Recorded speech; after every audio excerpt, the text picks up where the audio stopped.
Hello everyone, welcome to this channel. Our channel narrates the life stories of our viewers from all around the world. To protect individuals' privacy, names are sometimes altered in these stories. My life with someone started very simply. A regular acquaintance, a few months of engagement, and then a modest wedding where close family and friends gathered.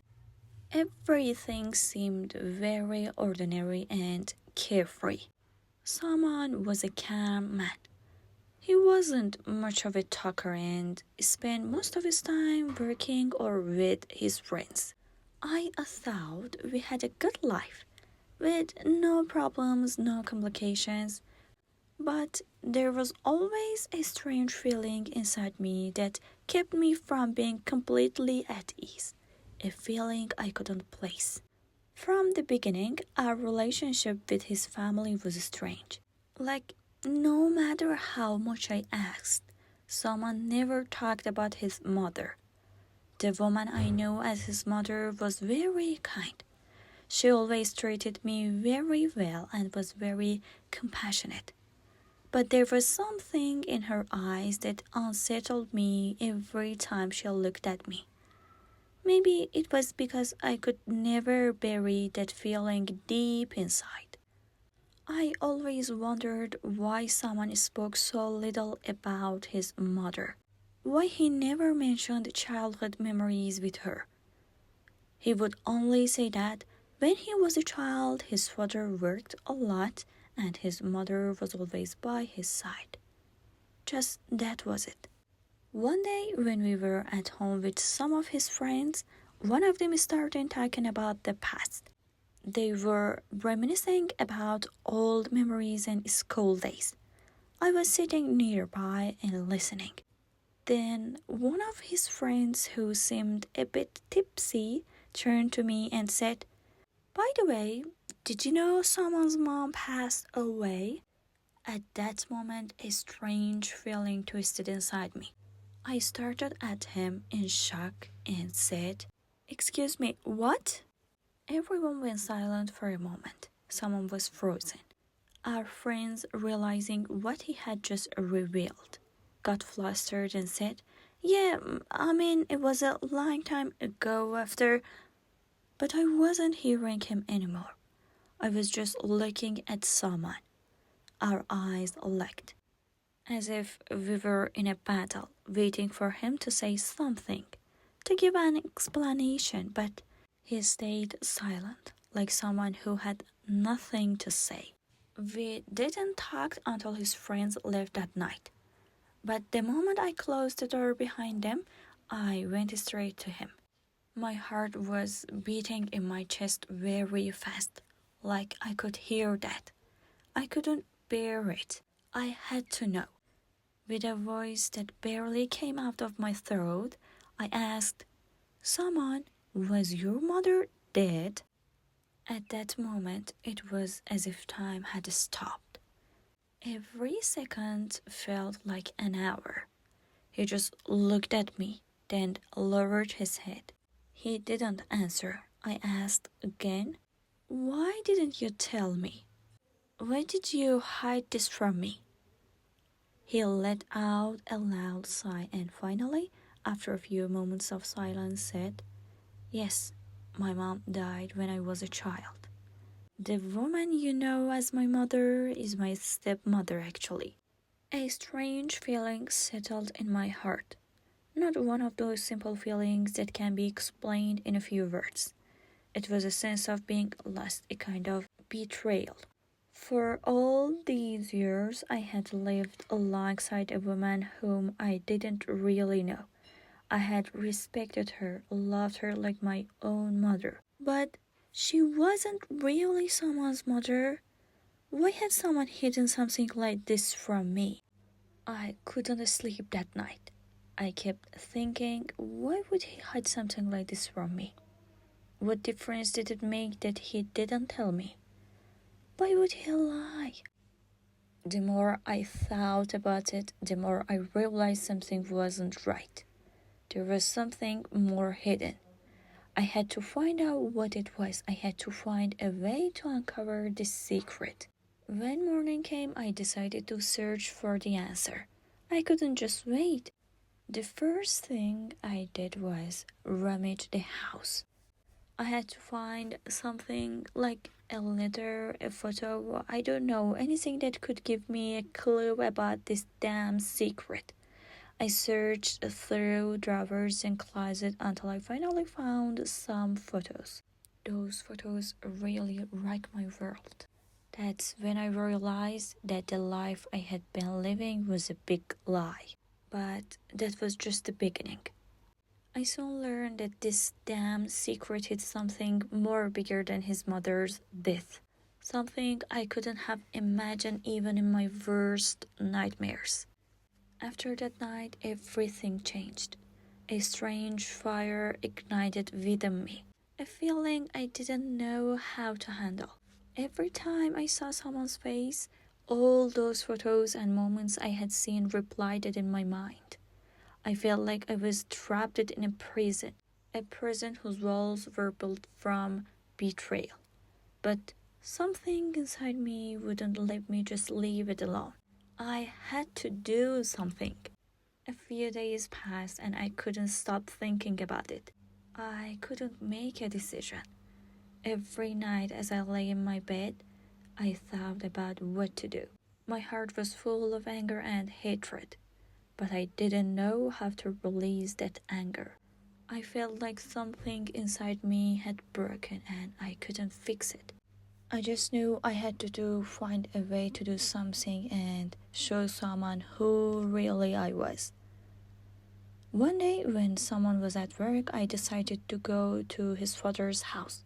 Something inside me told me I needed to use that man. I might have seemed crazy, but at that moment it felt logical. I had to do something that they would never forget me. I went to my father-in-law's house and tried to act as if everything was normal. I spoke respectfully and politely as always, but there was something in my tone that even I noticed, a bitterness I couldn't hide. When I entered the house, my father-in-law greeted me with a smile. His smile was warm and friendly, as usual, but I could no longer see it the same way. As soon as I sat down, I started talking. I talked about Saman and how tired I was of him. My father-in-law listened carefully, nodding occasionally, as if to show he understood. But what intrigued me was that every time I mentioned my problems with Saman, his gaze changed. It grew warmer and more intimate. I continued speaking in a way that would reinforce that feeling. I told him I could no longer continue with someone, complaining about his coldness and indifference. I wanted to intensify that feeling in him to make it impossible for him to stay away from me. And eventually I succeed. When I finished talking, there was a brief silence between us. His gaze had changed, heavy and full of desire. I smiled at him, a smile I didn't even know where it came from. Then I slowly extended my hand toward him and touched him. Everything happened so quickly in that moment. My father-in-law, as if he had been waiting for that moment, grabbed my hand and pulled me closer. The scent of his cologne filled my senses, and my heart raced. I could no longer think. I just wanted this to happen. I wanted to turn this anger and hatred into something unforgettable. When it was over, everything in my mind turned black and white. I felt nothing, as if all the emotions had disappeared from me in an instant. There was only a cold feeling inside. I stood up and without looking at him, I took my camera out of my bag. I had filmed everything and every moment. My father-in-law looked at me with a smile, saying nothing. But without a word, I sent the video to Sama. My finger trembled over the send button, but I did it. I stared at my phone screen for a few moments, as if waiting for a bomb I had just let it to explode. When the video was sent, it felt like a heavy burden had been lifted from my shoulders. I couldn't stay any longer. I told my father-in-law I had to go, and without waiting for his response, I left the house. I walked all the way home. My steps were heavy and my mind was full of thoughts. I didn't know what awaited me, but I was sure of one thing, that nothing would ever be the same again. The game had now begun. A few days passed and I hadn't heard anything from someone or my father-in-law. I felt like I was trapped in a high-stakes gamble, and at any moment things could spiral out of control. Yet I heard nothing from someone, and that worried me even more. One morning I woke up and decided to go to someone's house to see what was happening. The day before, I had spent a lot of time thinking about how to handle this situation. In my mind, I had prepared various scenarios for different possibilities. This might be the last time I could talk to someone, or perhaps I might never see him again. I went to someone's house and rang the doorbell. When the door opened, I entered with a look full of stress and anxiety. Someone still looked tired. His eyes were puffy. As soon as I walked in, I noticed the atmosphere in the house had completely changed. Everything was a mess, as if someone had thrown things in a fit of rage. Someone invited me inside and said we needed to talk. When we sat down, his expression was far from normal. He looked like someone who had just woken up and didn't know what had happened. In a shaky voice, he said, "Do you know what's going on?" I looked at him and said, "No, I don't, but I'm sure something's wrong. Why haven't I heard from you?" Someone lowered his head and said, "The video you sent has caused a lot of problems."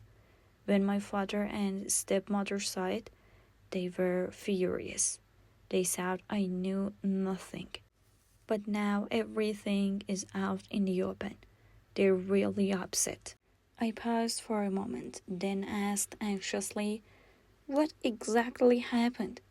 Why aren't you telling me anything?" Someone took a deep breath and said, "My father and stepmother talked and decided to blame me for my behavior. But more than anything, they're angry because of you. They think you sent the video on purpose to ruin their lives." I thought that someone was making excuses, but I felt I needed to dig deeper. I had to find out exactly what had happened. I couldn't just accept the situation as it was. As I lost in thoughts, someone's brother came home. When he entered, he shot me a look full of anger. Someone's brother had always struck me as a serious and conservative person, but now he looked more intense than ever.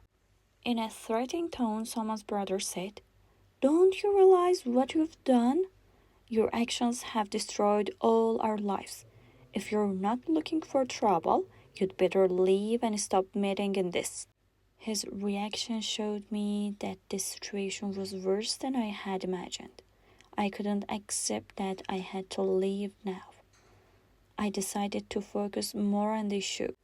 I needed to find out exactly what someone and his family were planning and figure out how I could turn this situation to my advantage. I thought to myself that if I wanted to do the right thing, I needed to investigate everything and look for weaknesses. Maybe I could find a way to turn this crisis in my favor. With all these thoughts, I left someone's house determined to find new ways to deal with the situation. That day, when I came back home, I couldn't just sit and wait to see what would happen. I decided to go and talk to my father-in-law. Maybe I could get some results that way, or at least gather more information. I needed to understand what options I had to control the situation and how I could take advantage of them. One of my way I was thinking about how I should approach my father-in-law. I wanted to act in a way that would make me appear both strong and confident. I had to find a way to convince him that even with all the problems, we could still reach an agreement. With these thoughts, I arrived at my father in law's house. I rang the doorbell and waited for the door to open. When it did, I entered with a serious and deep look. I knew I had to be very careful and choose every word wisely. I intended to talk to my father in law and figure out how I could control this crisis. I needed to gather more information about everything that had happened with someone and make my final decision. I wanted to know if I could use this situation to my benefit or if I needed to find another way. The most important thing was to understand what awaited me and how I could handle it. After meeting with my father in law, I decided to return to Salma's house. On the way, I kept thinking about how I should deal with the situation. On one hand, I wanted to use the position I had created for my own benefit, and on the other hand, I had to be mindful of Salman and his brother's reactions. The tension in someone's house had reached a point where it felt like an explosion could happen at any moment. When I arrived at someone's house, things were much worse than I had imagined. Someone and his brother were sitting there, their angry and furious faces showing they were ready to confront me. This time, someone's brother's expressions were even more serious and terrifying than before. In a cold voice, someone said, "Well, you should know things have gotten much worse than you thought. My brother knows everything, and he's furious." Someone's brother, with a threatening tone, said, "What you've done can't be undone. Now you'll have to face the consequences." I was extremely worried, but I tried to keep my composure. I asked, "So, what should I do now? I want to know how we can fix the situation." Someone's brother slowly walked toward me and said, "We need to have a serious talk. You need to show us how committed you are and how you plan to resolve this." I felt like we were crossing some serious lines, but I tried to stay calm. However, as soon as someone's brother got closer, I realized that things were far more dangerous than I had thought. His gaze was filled with anger and threat, and there was no sign of negotiation or peace on his face. With more intensity, someone's brother continued, "Don't think everything will be easily resolved. You'll have to adjust to the new conditions." Without having a chance to think, someone's brother approached me and extended his hand towards me. He entered in my personal spaces. Someone who was standing beside us just watched and didn't take any actions to stop the situation. These moments were so difficult and distressing for me that I couldn't easily move past them. Every moment I felt like I was losing control of the situation, finding myself in circumstances I didn't know how to escape. After leaving someone's house, I felt trapped in a situation with no way out. These thoughts kept repeating in my mind, and the more I tried, the less I seemed to achieve. One day, while I was at home, the doorbell rang. When I opened the door, I found a letter. In the letter, I was threatened that if I didn't cooperate, there would be severe consequences. Just made me even more anxious, and I didn't know what decision to make. Finally, I decided to go to someone's house again and talk to him and his family. When I entered, everything was full of tension. Someone and his brother coldly asked me to make my decision. I calmly tried to explain that I couldn't continue in this situation and needed a logical solution. But someone's brother, with a cold laugh, said that I had to accept the reality and deal with the circumstances. In the end, I decided that no matter the cost, I needed to get out of this situation and find a way to confront my problems directly. I had to find a solution and act quickly. That night, when I returned home, I kept thinking about what I needed to do and how I could escape this crisis. I spent the entire night planning, realizing that I had to be careful and not miss any details. With these decisions in my mind, I decided to meet with Saman and his brother again, trying to find a way safely get out of this crisis. I needed to be prepared for every situation and do whatever was necessary. The day after my meeting with Saman and his brother, I was anxiously waiting for any news from them. I kept thinking about what might happen to me and how I could escape this crisis. When the doorbell rang, my heart started pounding and I walked to the door with trepidation. Saman and his brother arrived with a few others. The atmosphere in the house was filled with tension and fear. Saman and his brother looked at me seriously and angrily, and this time they seemed more determined. Saman said in a cold, emotionless voice, "Now that you've come back, we need to clarify everything. This time we're speaking more seriously." I looked at them anxiously and said, "I just want to find a solution to end this crisis." Someone with a heavy gaze said, "We don't want to waste our time. We've made our final decision and you need to accept it."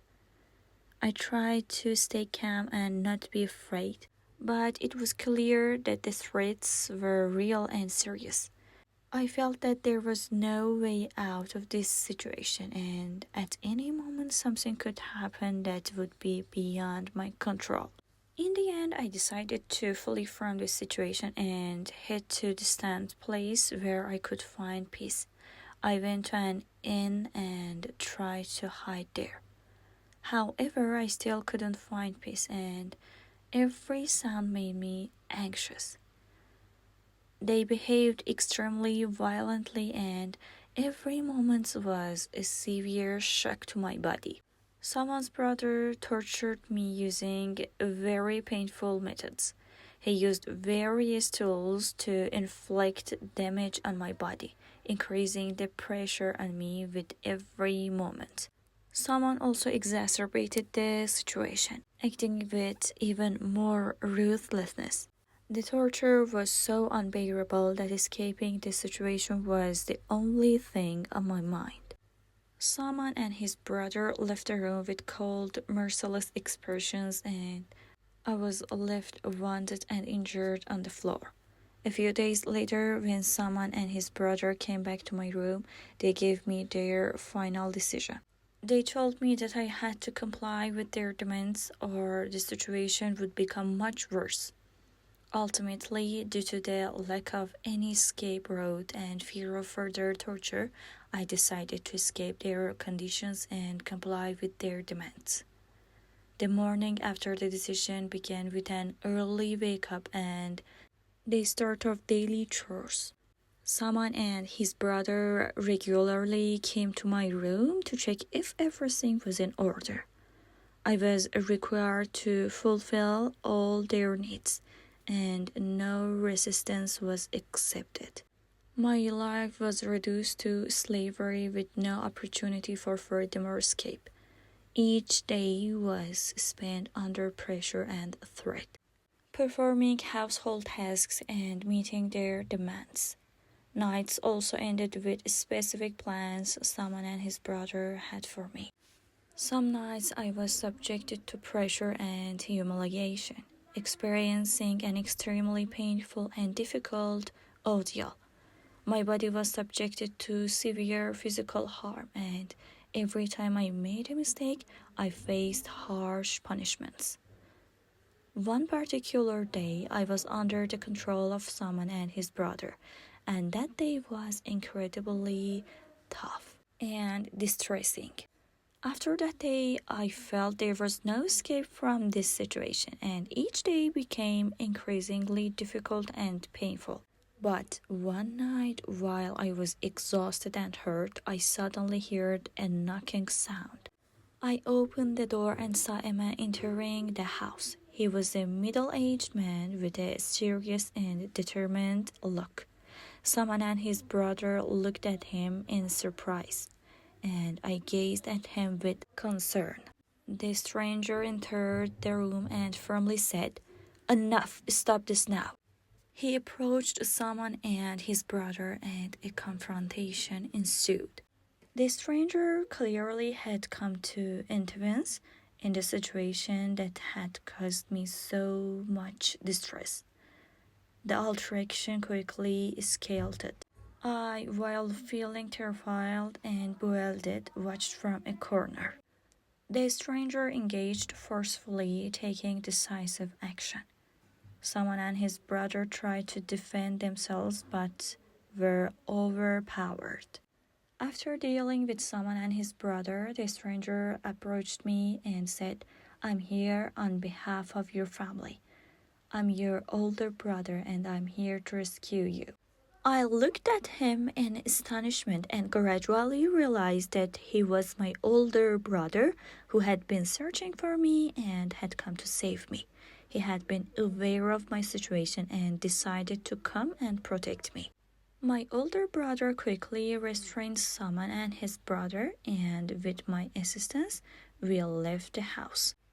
Once outside, he contacted the police, who arrived promptly. Someone and his brother were taken into custody, and I was finally rescued from my ordeal. As I left someone's house and returned to my own, I felt a sense of peace and relief that I could hardly believe. The days of pain and humiliation seemed to end as a nightmare, and I had finally escaped that dreadful situation.